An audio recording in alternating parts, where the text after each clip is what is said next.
James fires a three. Bang! Looks it outside of Kobe. Takes it to midcourt. Kobe. Bryant for the win.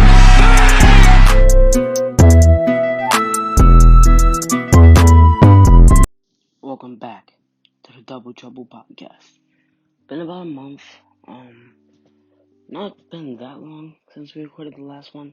We were talking about the award races mid-season, talking about the Suns, the Knicks, a few other teams had some hot streaks. But we come back on the day I'm recording this. The Grizzlies and Warriors will play today for the final 8 seed. There's games tomorrow, so I wanted to use this episode to do my playoff predictions because I think the Warriors are gonna win that game. I can break down a little bit. I'm gonna also review the plane, but I can break that game down a little bit. But I think the Grizzlies could win, but the Warriors are going to win that game, in my opinion. That much. It will probably be close, but I just don't see Steph Curry going and losing a game of this magnitude this far into the not playoffs but playing tournament. Like I just don't see it happening. So I would go Warriors to win that game. So the playing tournament. I've been watching some of the games, but a lot of them have been blowouts. Like just Hornets was the first game of the playing tournament. That was on Tuesday, and that was a dud. I turned it off like by the second quarter. The Pacers were just routing the Hornets. So Pacers played great. And then you had Celtics Wizards. That game went down to the wire. Actually, I missed the end of that game. What I saw, the Wizards have tons of problems defensively, and Tatum was just exposing those problems. Beal still looked like he was playing through an injury, and Tatum literally just exposed the Wizards. That's what I can tell you on that game. Tatum, he saw everything wrong with the Wizards. He exposed them, and the Celtics won that game. They're going to play Brooklyn. And then here's where it gets big. On Wednesday, we had best games of the season, one of the best games we'll see in a very long time. Warriors Lakers, and that was just great, man. That was a phenomenal basketball game, and I knew it would be close. People are saying the Lakers suck because they had a close game with the Warriors. No, the Lakers don't blow out teams like that. And that was even in the playoffs. Like, they never blew out the Nuggets. Those games with the Nuggets, those games with the Rockets, those games with Portland, they stayed close until the fourth quarter. That's with LeBron teams in general. I've been watching LeBron for years. LeBron teams aren't going to beat you by 40 or 50. They stay steady. They may go on some cold streaks, but in the fourth quarter, they're going to play very good team basketball, and they're probably going to beat you. That's what I've learned from all my years of watching LeBron. It's going to be a close game all the way through. They're not going to beat you by 40 all of the time. It might come down to it might even go overtime. Like, that's how I've seen these LeBron games go. But the Lakers are very rarely going to lose their games because LeBron is just so good in the fourth quarter. Takeaways I had from that game is, the Warriors really can't do much when Curry's off the floor. Andrew Wiggins was great. And Andrew Wiggins is going to have to be very good in these playoff games and this play-in game because they need him to at least score 20 with no Kelly Oubre, obviously Wiseman, Clay out for the season. They've got a couple other minor injuries. Eric Pascal not playing. So, yeah, they're dealing with all these injuries. They're going to need Wiggins to step up. And Wiggins did step up on Wednesday.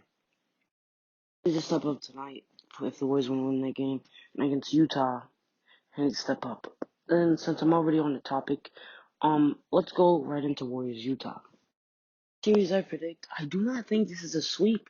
I don't even think this is a 5-game series. I could very well see the Warriors upsetting Utah just because I don't think Utah has a body to put on Curry. I like Mike Conley. I think he's a great player. I think he's a pretty good defender. But Mike Conley is not slowing down Stephen Curry. He's not going to. Stephen Curry is going to have food with the Utah Jazz. Rudy Gobert will be ineffective against the Golden State Warriors because the Warriors do not rely on their center play. They run small ball. Draymond Green is their center. Draymond Green does not score. So Rudy Gobert, he's not going to matter in the interior. Steph Curry is going to get that switch onto Rudy Gobert. He's going to have those highlight plays on Twitter where he steps back, hits some threes on Rudy Gobert, and everybody will be clowning Rudy Gobert. This is how it works. Rudy Gobert will be ineffective in this series. Rudy Gobert pick and rolls. I want to see how Draymond Green would defend them. I think he would defend them pretty well. I don't think Rudy Gobert would be getting barbecue chicken on those pick and rolls like he was against Denver last year. Because if you remember that series, Rudy Gobert was having like 30-point games because Jokic just could not handle those pick and rolls. So, that Draymond Green, he's going to be much better than Jokic was last year defending those pick and rolls. Then you have Donovan Mitchell. I don't know who necessarily picks up Donovan Mitchell. Probably Wiggins. Wiggins is a good defender. Wiggins brings that punch. The Jazz have a lot of depth. They're very good off the bench. Guys like Clarkson, Ingles, Favors, they come in. They do the job for Utah. Utah's bench play and Utah's depth is the reason I ultimately think they're going to win the series. Because when Stephen Curry comes off the floor, the Warriors are terrible. We've seen it time and time again. Steph Curry cannot play all 48 minutes. I think that's what's going to give Utah the victory. Steph Curry's going to come off the floor. They're going to have a good time. They're going to be able to run their offense easier, get everything they want to easier. And then it's just going to be all around a better for Utah. And that's the reason I would say they're going to win the series. But it's going to go to 6. Not going to be a 4-game series. Not going to be a 5-game series. It's going to go to 6. The Warriors are going to push them. The Warriors are going to take 2 games off of them. And it might go to 7. On that, I'm not making a prediction. My prediction would be 6. But if it went to 7, I wouldn't be completely surprised. So, yeah, that's what I see from there. Then moving on to 2 versus 7, which is going to be the Phoenix Suns versus the LA Lakers. I feel terrible for Phoenix. Phoenix had their best season in decades, and they're going to have to go right into a series with LeBron James and Anthony Davis. That these people say Phoenix will win this series, and I love Phoenix. They've been great this year. Chris Paul's an MVP candidate. But going into this series against the LA Lakers, the reigning champions, they're just not going to be able to win. Watching the Suns, I like how they play, but they have nobody to guard Anthony Davis, which is one thing. Jay Crowder is okay, but Jay Crowder's not defending AD in the post. DeAndre Ayton isn't going to hang with AD in the post. Um, then LeBron James, you put Mikal Bridges on LeBron James. I don't think I love Mikal Bridges. I love him. I think he's a great defender, but I just don't know if it's enough to slow down LeBron. And the Lakers have other guys you have to game plan for. Kentavious Caldwell Pope. They have shooters. Dennis Schroeder. Montrezl Harrell off the bench even. Marc Gasol, Andre Drummond should not hit the floor in this series. They're not going to help anything for the Lakers. They should, Andre Drummond, especially DeAndre Ayton, he will definitely have the upper hand when it comes to Andre Drummond. But Chris Paul's going to be great. Chris Paul's going to be effective. He's going to find looks. Devin Booker. This is Devin Booker's first playoff series, so it's going to be interesting to see how Booker plays because this is going to be every game from here on out are the biggest games of his career, and that's interesting. That's very interesting. I don't think it's a bad thing. But it's a fact. Every game from here on out are the biggest games of Devin Booker's career. Devin Booker's got to be focused. Devin Booker's got to play well if he wants to help Phoenix, because that's what's gonna do it. So I believe in Phoenix. I think they can push the series to 6. I think they can take the first game, maybe the first 2 games, because if you remember last year, the Lakers didn't win a game 1 until the conference finals. Yes, I think that could happen again. The Lakers use game 1 and a little bit of game 2 as field-out games. The Lakers just played on Wednesday. They go into a playoff series 3 days later. So the Suns had much more rest. And the Suns can take game 1, maybe even take game 2, and maybe push it to 7. I don't think this is a totally outmatched series. If the Suns won the series, I wouldn't be totally surprised. The Suns are a very good team. The Suns are contenders. When's the last time you've seen LeBron James? When's the last time you've seen LeBron James get matched up with contenders in the first round? Last year, Portland was a very good team, but Portland were not contenders. So, yeah. I'd go Lakers in 6 or 7 in that series. Okay, and then 3-6, Denver versus Portland. I haven't seen a lot of people talk about the series. Portland, I think this is the best roster Portland has had with the Dame and CJ era. They've got very good depth. They've got a lot of good scorers, a lot of good 3-point shooters. They've got good defenders. And that's defense have always hurt the Blazers. And I think the Blazers could pull off this upset, but I think the main thing that's going to hurt Portland is they have nobody to guard Nikola Jokic. Nikola Jokic, Yusuf Nurkic, Enes Kanter. I don't even know if Enes Kanter will see the floor on this series. Yusuf Nurkic is good. He's a great rebounder. But man, he will be outmatched trying to hang with Nikola Jokic. If you saw him against Anthony Davis last year, because of Nikola Jokic's playmaking, it might be way worse than it was against Anthony Davis last year. Jokic will find his shooters while they don't have Jamal Murray. They still have guys that will get shots. They have guys that can score 20 points like Aaron Gordon. So even if you somehow limit Jokic, you won't limit his playmaking. But a big thing that Portland can look forward to is Jamal Murray was the guy that was going to stick on Dame, and he's not there. Maybe you put Will Barton on Damian Lillard. Don't have Gary Harris. He was another good guy that could stick on Dame.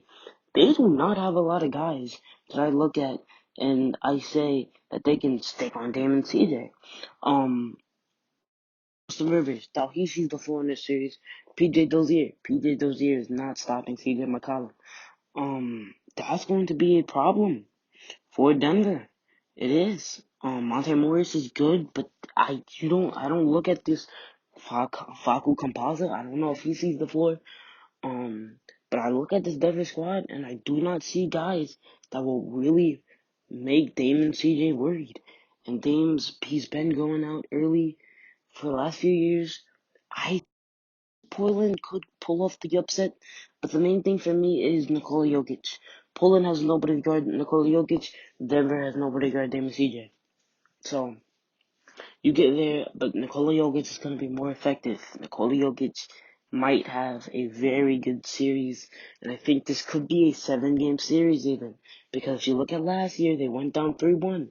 The Nuggets don't come out in series with that much intensity. I think they lost the first 2 to LA. They don't come out in the series with that much intensity. They went down 3-1 to the Clippers as well. I think the Portland could go up 2-0, 2-1. Denver could come back. Portland could go up 3-2. It could go to a game 7, but it's still Denver. It's still Denver for me. Okay, and then we have the 4-5 matchup, Dallas and Los Angeles. This matchup and the Bucks versus Heat are going to be the most enticing matchups for me because they are going to show how much the bubble mattered. These are 2 matchups we saw in the bubble. The teams didn't get insanely different. The Bucks got a lot better, but these 2 teams, the Mavericks, did not get much better. The Clippers did not get much better. People say they added Serge Ibaka, they added Rajon Rondo. No, the Clippers did not improve tremendously. As people may want to say that, but they won't. They don't. They didn't. But looking at the series, I don't think Dallas will beat them. Like I said, these teams are pretty much the same they were last year. And the Clippers beat them last year. It depends on what Paul George we see. Paul George was not good in that Dallas series, and the Clippers were still winning because Kristaps Porzingis was injured. That's the reason they won that series. You could have the debates that if Kristaps Porzingis stayed healthy, Dallas could have won that series. The Clippers didn't look good the entire playoffs last year. Really. They had some good games against Denver, some good games against the Mavericks, but they never looked great for an extended period of time. And to win a championship, you have to look great for a long time. And this season, to me, they haven't looked great for an extended period of time. I haven't seen anything that makes this series totally different from what I saw last year. It makes this Clippers team totally different from what I saw last year. But I still think they're gonna beat Dallas. Ibaka, that's a good addition. Kristaps Porzingis has not been amazing this season. He's been a little inconsistent. He's going to have to be on every day, every game. He's going to have those 2010 4-block games if they want to win this series. Luka's going to have the 30-point triple doubles. THJ's got to be hitting his shots. Josh Richardson's got to be hitting his shots. Steph Curry was big for them against the Clippers last year. They don't have Steph Curry anymore. So it's going to be interesting. I think this is at least going to 6 like it did last year. Not going to be a 4 or 5 game series. None of those series in the West are going to be sweeps to me. But nevertheless, we move on over to the East. In the first round, we've got the Sixers and the Wizards. This may be a sweep. It could be a sweep. It could be a 5 game series. Westbrook isn't consistent enough into the playoffs. It's a problem I've always had with him. Bill, haven't seen him in the playoffs in a couple of years. He's still gonna have his 30-point games. I think he's still gonna perform. But they have, oh my gosh, Joel Embiid might literally destroy this team. The Wizards don't get a lot of rebounds. They struggle with that. Daniel Gafford's very good defensively, but Scott Brooks does not play him enough. Daniel Gafford should probably be starting on the Wizards, but no, you see Robin Lopez playing more than him, Alex Len playing more than him. Yeah, that's Daniel Gafford's gotta play more. Daniel Gafford is the only body that can even affect Joel Embiid, and Joel Embiid's still going to be amazing in the series. Going to destroy Daniel Gafford. They don't really have a defender that they can put on Ben Simmons. It'll probably be Westbrook on Simmons, and Westbrook is not going to do the greatest job there. And the Sixers have guys like Tobias Harris, Seth Curry. They just have a very nice roster. Not much for me to discuss in this series. This should be a 4 game. Maybe the Wizards take 1 game, but no, this is going to be a rout. Okay, 2 versus 7 Nets Celtics. Same thing here. Celtics are heavily injured, and I feel bad. They've been through tons in the series, but I see them taking 1 game against Brooklyn just because we don't know where Brooklyn's at with the injuries. James Harden, I think, is still on a minutes restriction. Kyrie, Kevin Durant, they be resting. We don't know what's up with them. We don't know if they're 100% at the moment, so I can see the Celtics getting lucky, taking a game. But probably 4-5. Nothing crazy. They're not going to win that series. Pretty convincingly. I don't really have a lot to say about that. And I hate that I can't really break down these East series for minutes, but 1-8, 2-7 are very obvious, series. And here we get spicy. Like I said, just like Mavericks Clippers, this is another series where we'll know how much the bubble mattered. Is Tyler Hero gonna do what he did to Milwaukee and Boston in this series? Are the Heat going to be as good as they were in the bubble? Because the Heat did not get worse. They didn't lose anybody that was insanely important to their finals run. They didn't get worse, but the Bucks did get better. Did the Bucks get totally better, like 1,000% better? No, but they got better. They replaced Eric Bledsoe with Jrue Holiday. They traded for PJ Tucker. That's about it. But those are 2 good moves. They got better. To say I don't think they improved their team from a second round out to a finals team. I don't think they took that much of a jump. Giannis, Giannis going out in the first round would be insane scenes for another year. This is going to be a good series. The Heat are very good. The Bucks are very good. But the biggest change is Eric Bledsoe to Jrue Holiday. And that is a pretty big change. It is, I cannot lie. Jrue Holiday is a better playmaker than Eric Bledsoe by every means of the word. He's going to make better passes. He's going to find the cutting guy. And Eric Bledsoe, he turns the ball over a pretty good amount. Eric Bledsoe's just not doing the same things offensively that Drew Holiday is. So that's a big change you've made. Um, Jimmy Butler. Jimmy Butler's been good this year. Is he going to be as good as he was last year? Because Jimmy Butler was so good in the bubble. Defensively, he was probably one of the best defensive players in all of the league. He was getting steals, he was getting blocks, he was playing great defense. Um, Jimmy Butler was very good. Bam Adebayo was very good. Tyler Hero, Duncan Robinson, those guys were all incredible, and that's how they had a finals run. But was it just a bubble, or are these guys going to be like that consistently in the playoffs? That is what we have to find out.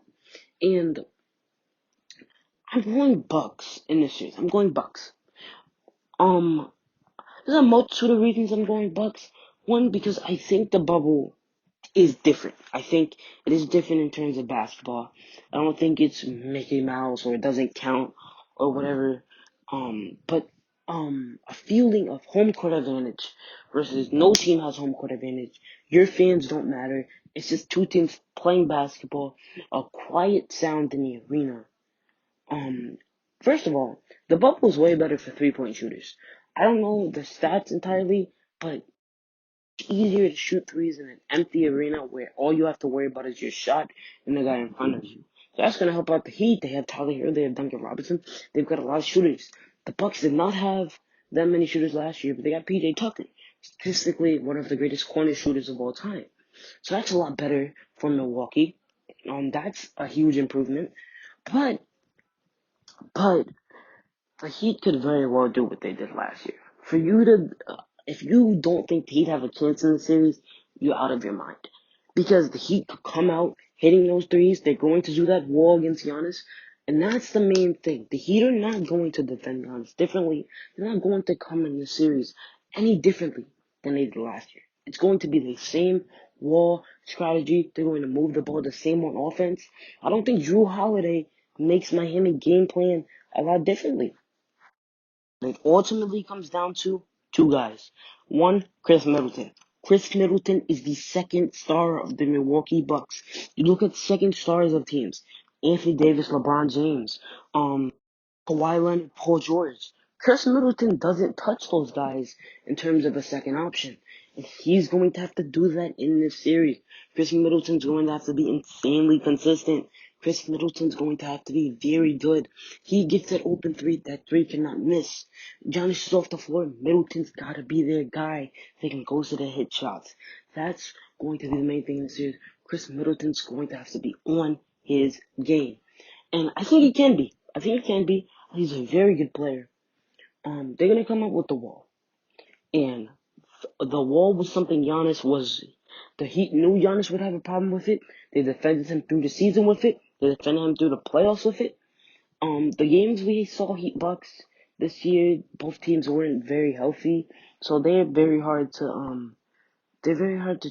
Jimmy Butler missed a lot of games due to COVID protocols, so they're very hard to break down and analyze. Um, but the second guy that's important for Milwaukee this series, Mike Budenholzer. Mike Budenholzer has to know how to attack the wall better than he did last year. He's had a whole year to game plan for this defense, and if he cannot stop it, then he should be fired. He should be fired. If the Bucks do not win the series, Mike Budenholzer is fired. It's common sense. He should be too if the Bucks do not win the series. But I think Budenholzer will be better. And also the Bucks should not be playing garbage time players in this series. Budenholzer goes way too deep into his rotation in the playoffs, and that's a bad thing. No more than 9 guys should get minutes from Milwaukee. But besides that, I think Milwaukee will win this series. I think it's going to be tough. 7-6. Milwaukee's not going to run through Miami, but I think Milwaukee will win just because Giannis cannot go out in the first or second round again. He's got to at least get to the conference finals. Um, and I think they will do that. I don't know if they will get to the conference finals, but I know they will get past Miami. Finally, what I think is going to be the most competitive series in the Eastern Conference, the Knicks and the Atlanta Hawks. I'll be rooting hard for the Knicks, but it's going to be a good series. Trae Young, This is going to be Trae Young's first playoff series. We got to see how Trae Young will play, just like I said with Devin Booker. It's a long shot. We don't know how these guys will play. They are in their first playoff series. Luka Doncic was great in his first playoff series. But not everybody's Luka Doncic. There's a lot of guys who make the playoffs for the first time, and they struggle. We've seen it time and time again, but we don't know. In terms of defense on Trae Young for the Knicks, expect to see a lot more Frank Ntilikina. Frank Ntilikina is the best defending guard the Knicks have. One of the best defenders on their roster. He's going to play very consistent defensively, and he doesn't get a lot of minutes, like he doesn't get a great amount of minutes during the season, but he's going to get a lot of minutes because he's a guy that the Knicks are confident in their ability to put on Trae Young. So it's a see a lot more Frank Ntilikina. Julius Randle is going to be great. John Collins, I don't think, will be that great on Julius Randle. They might put Capella on Julius Randle. It's going to be the battle of the centers. Nerlens Noel, some of you may not believe it, but Nerlens Noel has been good this season. Been a great defensive body for the Knicks. You go in the interior, and he's been good. You go in the interior, Nerlens Noel, he's going to block you. He's been that good for New York. Julius Randle, going to be as good as ever. RJ Barrett, once again, in his first playoff series, going to have a big task on his shoulders. But I'm going to pick the Knicks. Maybe a little biased, but I just don't see them losing to the Hawks in a 7-game series. But mainly because of experience. Derrick Rose, been in this position before. Julius Randle, this is not his first playoff game. It may be his first playoff game as a star, but it's not his first playoff game. And to the naked eye, Julius Randle might be the only, consistent player on the Knicks. But that's seriously not true. Alec Burks, been very good for New York. Derrick Rose, 6th Man of the Year candidate for a reason. I don't know how much quickly we see in the series. I don't think we see any Obi in this series. Mitchell Robinson will not be back in the series. Elfrid Payton, I don't know how they'll play Elfrid Payton. A lot of Knicks fans don't believe Elfrid Payton should start.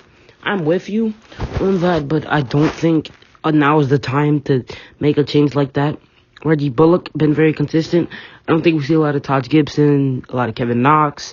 I think we have a nice 10-man rotation of guys that will play. And if they're not consistent enough, we might even limit it down. This is the playoffs. The Knicks, Tom Thibodeau has been here before. Nate McMillan is the coach for Atlanta. The Knicks and Hawks played 3 times in the regular season. Knicks won all 3. However, Hawks had some injuries. And Nate McMillan was not the coach in any of their previous meetings. So this is going to be interesting. I do not think Nate McMillan is that much better than Lloyd Pierce. He changes the complexity of this team. The Knicks are still a better team than the Hawks. They beat the Hawks in the regular season, and I think they can beat the Hawks in the playoffs. So yeah, a very good series is going to be, but I would go New York. And also I was going to dive into award predictions in this podcast, but I don't, a lot of the awards are pretty much I predicted the awards a few weeks ago, and my predictions there don't change that much, but I may do it in a future episode. But right now I think we're just going to be full in on playoffs. Full in on this one was playoff predictions. No NFL for probably the next few episodes. You might get a little NFL, but it's the playoffs. That's going to be the majority of this podcast. Anyways, as always, if you've stayed to the end, if you've watched the Double Trouble podcast for this long, whether it's on Spotify, it's on YouTube, Anchor, wherever you watch your podcast at, I thank you deeply if you support this. Thank you, and we're going to keep going. We're going to keep grinding. But anyways, as always, this has been a Double Trouble podcast, and I am out.